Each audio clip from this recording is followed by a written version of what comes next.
noches, amados amigos y hermanos presentes.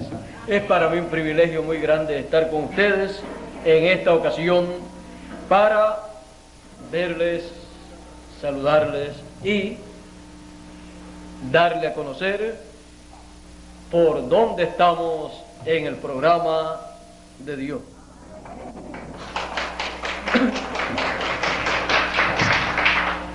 Dijo el Señor Jesucristo en el Evangelio según San Lucas, capítulo 21 y verso 36. Velad,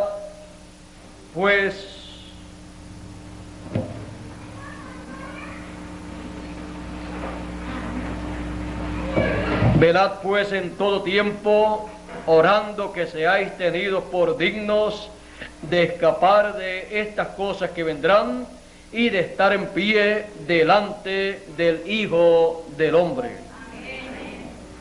Y estar en pie delante del Hijo del Hombre. La bienaventuranza mayor en el fin del tiempo. Estar en pie delante del Hijo del Hombre. Pueden tomar asiento si tienen la bondad.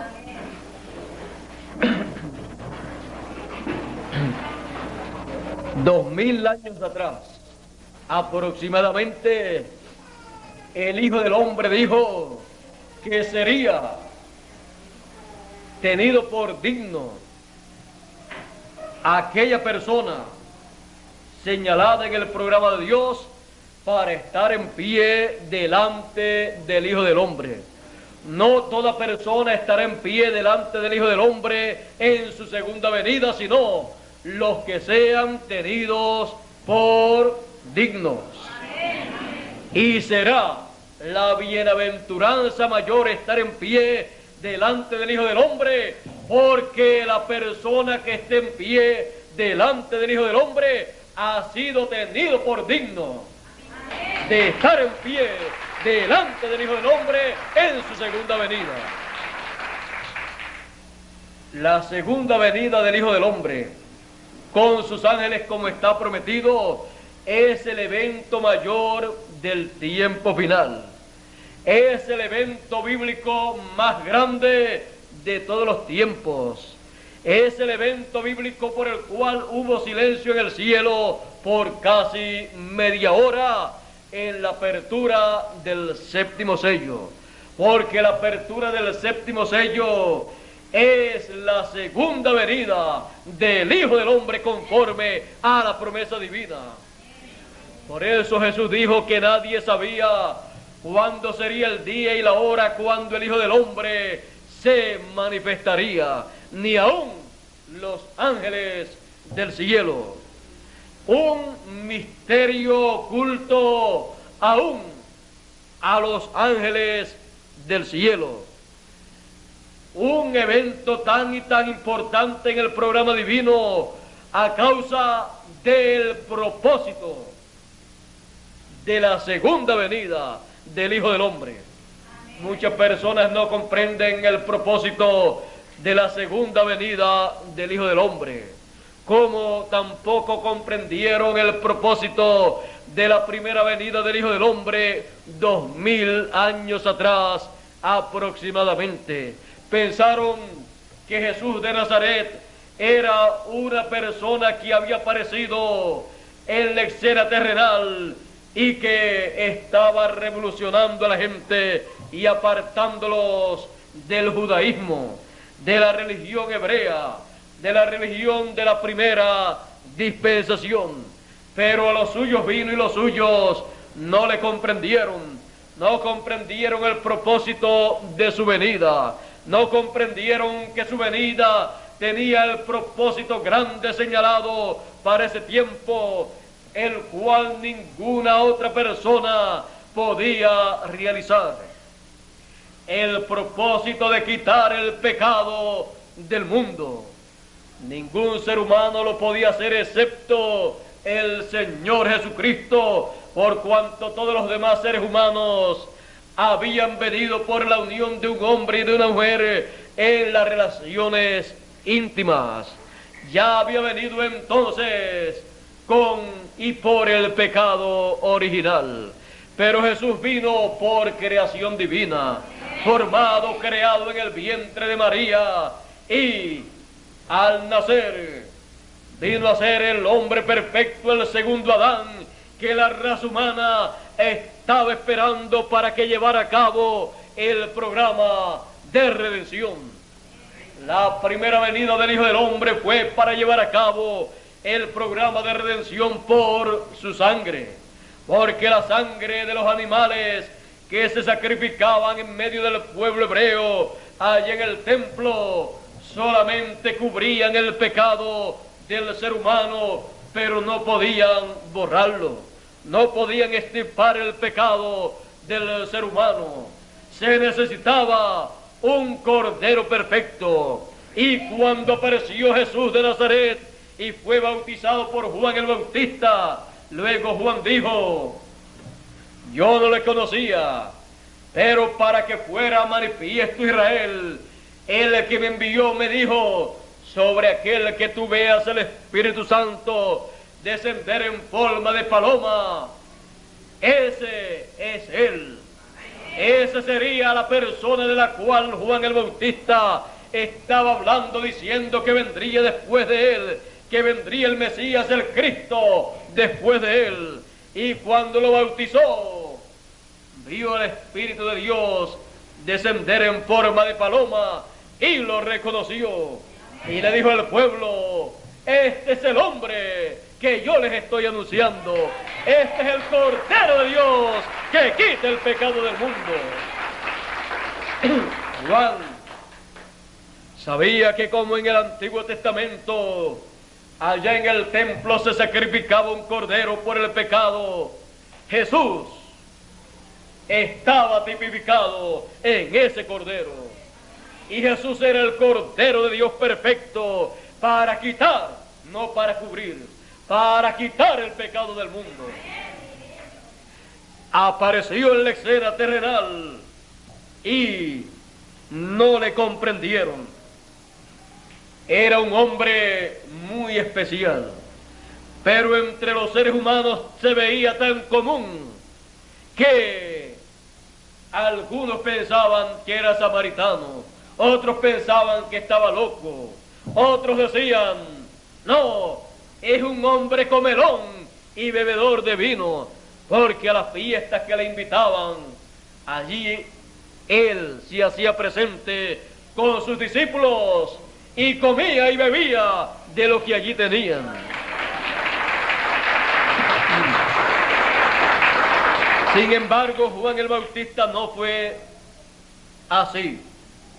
A Juan nadie lo estaba invitando porque él no vino para hacer en la forma que Jesús tenía que hacer.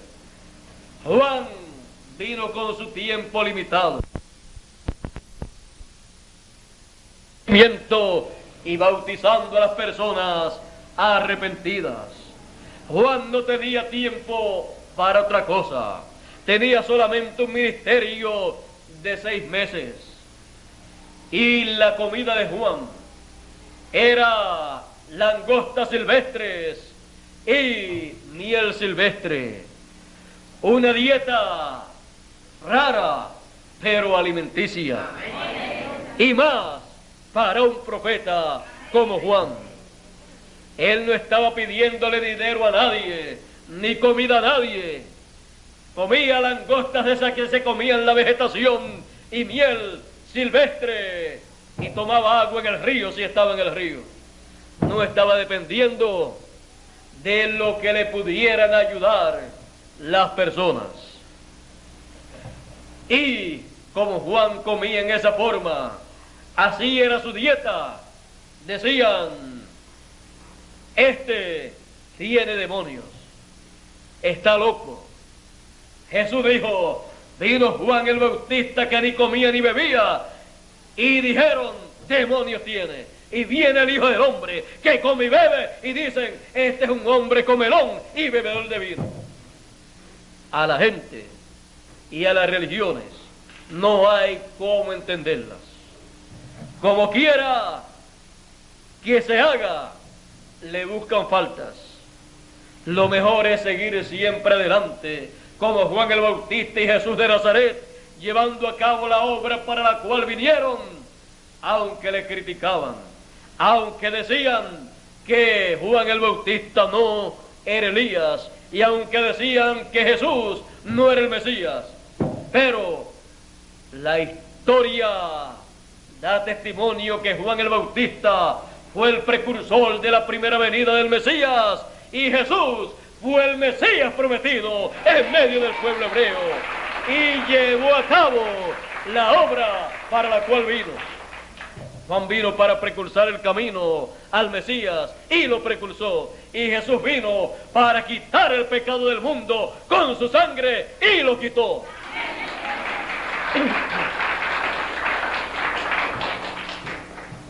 Y era una bienaventuranza, la mayor bienaventuranza en aquel tiempo, estar en pie delante de Jesús de Nazaret, porque era estar en pie delante del Hijo del Hombre en su primera venida.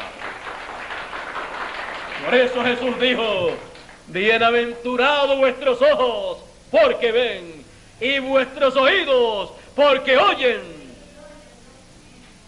¿Qué estaban viendo? ¿Y qué estaban escuchando? Estaban viendo la primera venida del Hijo del Hombre en medio del pueblo hebreo, resplandeciendo como el relámpago. Y estaban escuchando al hombre más importante, al Hijo del Hombre en su primera venida.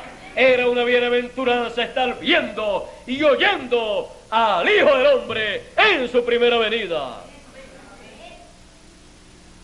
Jesús dijo: gracias, Padre, porque escondiste estas cosas de los sabios y de los entendidos, del sumo sacerdote, de los levitas, de los fariseos, de los saduceos, de los doctores de la ley.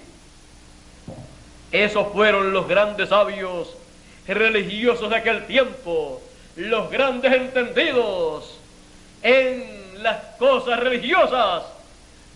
Pero la primera venida del Hijo del Hombre estaba escondida de los ojos de ellos, y estaba abierta a los ojos de aquellos niños, aquellos hombres como Pedro, Jacobo y Juan, hombres pescadores que no tenían un doctorado en divinidad, un doctorado en teología, que no eran sabios y entendidos de este mundo, sino simples pescadores.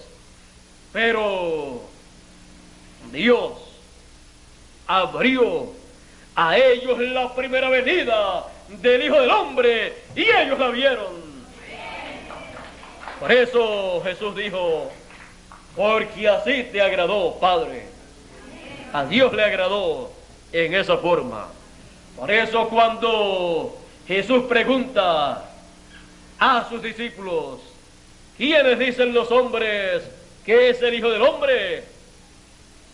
¿Quién dicen los hombres que es el Hijo del Hombre? Ellos comienzan a decirle: bueno, unos dicen que tú eres alguno de los profetas, unos piensan que tú eres Elías, otros piensan que tú eres Isaías, unos piensan que tú eres Juan el Bautista, que ha resucitado, y así por el estilo piensan la gente de este tiempo. Y Jesús entonces dirige su pregunta a sus discípulos: ¿y quién dicen ustedes que es el Hijo del Hombre? Pedro, no el sumo sacerdote, sino Pedro el pescador, aquel hombre ignorante, le dice a Jesús: tú eres el Cristo, el Hijo del Dios viviente. Jesús le dice: bienaventurado eres Simón, hijo de Jonás, porque no te lo reveló carne ni sangre, sino mi Padre que está en el cielo. No lo había aprendido en el templo, No lo había aprendido en las sinagogas de aquel entonces. No lo había aprendido del sumo sacerdote, ni de los levitas, ni de los fariseos y saduceos y doctores de la ley, sino una revelación directa del Padre Celestial que le abrió a Pedro para que conociera que aquel Jesús de Nazaret no era cualquier hombre, sino el Cristo el ungido, el Hijo del Dios viviente. La promesa mesiánica hecha realidad en medio del pueblo hebreo. Y Pedro vino a ser bienaventurado al conocer quién era el Hijo del Hombre en medio del pueblo. Pedro estaba en pie delante del Hijo del Hombre con esa gran bienaventuranza de conocer quién era el Hijo del Hombre, quién era Jesús de Nazaret. Él lo supo porque Dios le abrió el entendimiento para conocer quién era aquel hombre. Y el Hijo del Hombre, Jesús de Nazaret, sabiendo quién él era, habló del propósito de su venida. Él dijo: nadie me quita la vida, sino que yo la pongo por mí mismo para volverla a tomar. Hablando de su muerte y de su resurrección. Él tenía que poner su vida para derramar su sangre y quitar el pecado del mundo, y luego resucitar, ascender al cielo con su sangre y colocarla en el lugar de intercesión en el templo que está en el cielo, y hacer intercesión con su sangre hasta que el último de los elegidos se manifestara en este planeta Tierra. El Señor Jesucristo sabía quién Él era. Él conocía su lugar en el programa divino. Él conocía su lugar en la Escritura. Por eso en una ocasión Él dijo: el Espíritu del Señor es sobre mí, leyendo lo que el profeta Isaías decía en el capítulo 61. El Espíritu del Señor es sobre mí por cuanto me ha ungido. Y comenzó a enumerar las cosas para las cuales había sido ungido. Y dijo: para predicar el año de la buena voluntad del Señor. Y enrollando el libro, lo dio al ministro y se sentó y dijo: hoy se ha cumplido esta escritura en vuestros oídos. Eso fue tan y tan grande, una noticia tan y tan grande, que cuando la escucharon la gente que allí estaban sentadas, ni la podían creer. Se preguntaban: ¿y este no es Jesús, el hijo de José? ¿No le conocemos a él y a sus hermanos? ¿No sabemos quién es él? ¿Cómo va él a decir que es el ungido de Jehová, que ha venido para predicar el año de la buena voluntad del Señor? Muchas veces, cuando se dice la verdad bíblica para el tiempo correspondiente, la gente se sorprende en la forma en que se está llevando a cabo, y algunos ni lo pueden creer. Así aconteció en la primera venida del Hijo del Hombre. Pero Jesús dijo: el que es de Dios, la palabra de Dios oye, la voz de Dios oye, mis ovejas oyen mi voz y me siguen. El que es de la verdad oye la verdad y la sigue.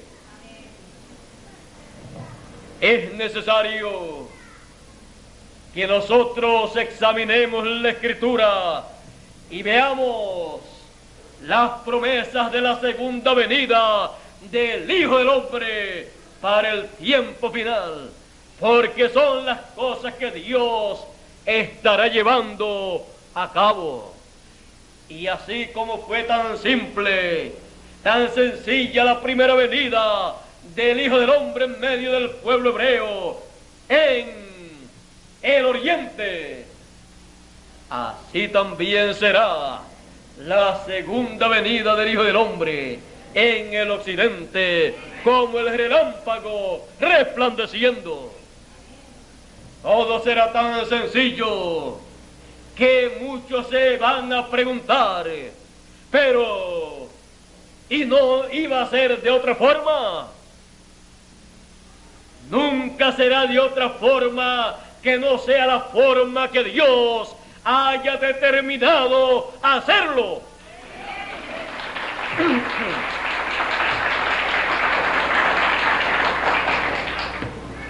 Siendo el programa divino, lo que se llevará a cabo será de acuerdo a como Dios haya planificado desde antes de la fundación del mundo. No será asunto de que a la gente les guste o no les guste lo que Él ha prometido para el tiempo final y la forma en que Él lo cumpla. Él ha prometido la segunda venida del Hijo del Hombre con sus ángeles. Él ha prometido enviar a sus ángeles con gran voz de trompeta para juntar a todos los elegidos, a todos los escogidos. La gran voz de trompeta. Algunas personas piensan que será una trompeta literal, porque no comprenden que una trompeta representa un mensaje que llama al pueblo, reúne al pueblo para un evento bíblico que Él ha prometido para ese tiempo.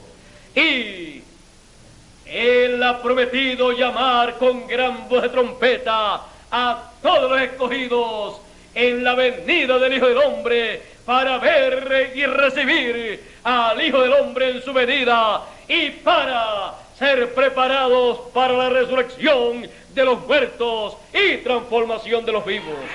Por eso San Pablo dijo: he aquí os digo un misterio, todos ciertamente no dormiremos, no moriremos, mas todos seremos transformados en un abrir y cerrar de ojos, a la final trompeta, porque será tocada la trompeta y los muertos resucitarán primero y luego nosotros los que vivimos seremos transformados. Para eso es la trompeta final, la gran voz de trompeta que llama y junta a los elegidos para luego traer a los muertos en la resurrección y a los vivos en la transformación. Tenemos la promesa de una transformación, tenemos la promesa de llegar a ser iguales a imagen y semejanza del Señor Jesucristo, y para eso es la gran voz de trompeta, para eso es el llamado final, el mensaje final, para ser llamados, juntados y estar en pie delante del Hijo del Hombre, para ser transformados los que estamos vivos y resucitados los que han muerto en el pasado. Para eso es la venida del Hijo del Hombre con sus ángeles, llamando con gran voz de trompeta a todos los escogidos. Y es una bienaventuranza, la bienaventuranza mayor de todos los tiempos. La bienaventuranza mayor es estar en pie delante del Hijo del Hombre en su segunda venida con sus ángeles, llamando a los elegidos con gran voz de trompeta para la resurrección de los muertos y transformación de los vivos. La bienaventuranza mayor estar en pie delante del Hijo del Hombre con sus ángeles en su segunda venida, para así que las palabras dichas a los discípulos del Señor que estaban en pie delante del Hijo del Hombre en su primera venida se conviertan en una realidad para nosotros. Aquellas palabras que dijo Jesús: bienaventurados vuestros ojos, porque ven, y vuestros oídos, porque oyen. Ellos fueron bienaventurados en ver la primera venida, y nosotros en ver la segunda venida del Hijo del Hombre tenemos la bienaventuranza mayor de este tiempo. Y ellos fueron bienaventurados en oír al Hijo del Hombre proclamando el año de la buena voluntad del Señor. Y nosotros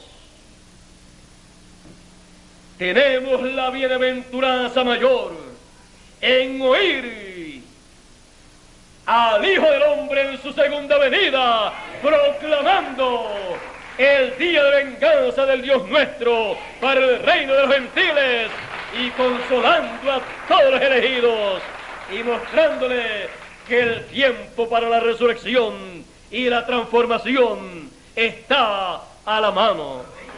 Bienaventuranza mayor que esta no la hay. La bienaventuranza mayor de escuchar al Hijo del Hombre en su venida, llamando a los escogidos con gran voz de trompeta, bajo el ministerio de sus ángeles, Moisés y Elías. Y todo esto en el tiempo final siendo manifestado conforme a la promesa divina, y escuchando el testimonio del ángel del Señor que dijo Jesús: he aquí yo, Jesús, he enviado mi ángel para dar testimonio de estas cosas en las iglesias, para darte testimonio de estas cosas a todas las naciones, a todos los reyes, a todas las lenguas, a todos los seres humanos. Ese es el mensaje de gran voz de trompeta, el testimonio del ángel del Señor Jesucristo, del último de los mensajeros, los profetas, dando testimonio de estas cosas bajo la gran voz de trompeta del año del jubileo actualizado. Y todos en este tiempo, con el privilegio más grande de todos los tiempos, con la bienaventuranza mayor de todos los tiempos, la bienaventuranza de estar en pie delante del Hijo del Hombre para ver su venida con sus ángeles y escucharlo en la gran voz de trompeta, llamando y juntando a todos los elegidos. La bienaventuranza mayor. Dios les bendiga, Dios les guarde. Muchas gracias por vuestra amable atención y pasen todos muy buenas noches. Hasta la próxima. Con ustedes, Humberto Balbín.